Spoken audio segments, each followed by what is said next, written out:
My name is Adrian Phillips. I'm from Playable Media in Danham, and my thesis project is entitled No Frontier. It's a two-player game for computer that discusses issues of frontier fantasies and colonialism and how they're represented within games.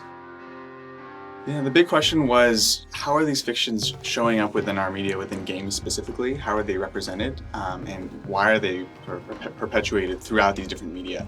And how can we, as creators of media, look at these tropes, expose them, and then begin to have people actually think about alternatives to these sort of imperial metaphors, essentially. Personally, I love the fact that in making No Frontier, I was able to work on sound design, to work on game design, to work on programming, to work on art assets, visual assets, and the actual overall experience. So as a creator, I love that. And I think what excites me about it as a media is the fact that other people also experience all these different parts, and there's these moving experiences that are different every time that they play them, and that can really have these very moving impacts. And growing up, this was very, very influential on the way that I saw the world. And that's really what led me to actually want to create new experiences within that particular media. Primarily, I want to publish it online, get it to people. My primary audience for the piece is people that are already engaging with these fictions. And usually this means teenagers, young adults, college students, are like the bulk of these people that are consuming these types of media, playing games like Civilization, No Man's Sky, Settlers of Catan, and they're sort of used to playing these experiences.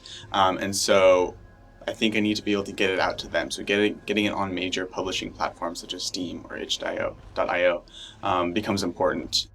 One of the things that's really important to me is, how do we take these concepts that people either don't want to talk about or seem very lofty to them. You know, the moment that you start talking about colonialism, imperialism, they kind of shut down. They don't want to talk about it.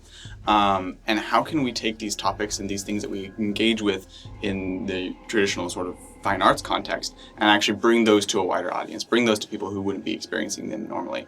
And that's something that has been a really interesting balance to find within this project, and that I would say I'm still working on, is how do you bring it to that wider audience? And also, how do we discuss issues that are not fun and make them at least engaging, right?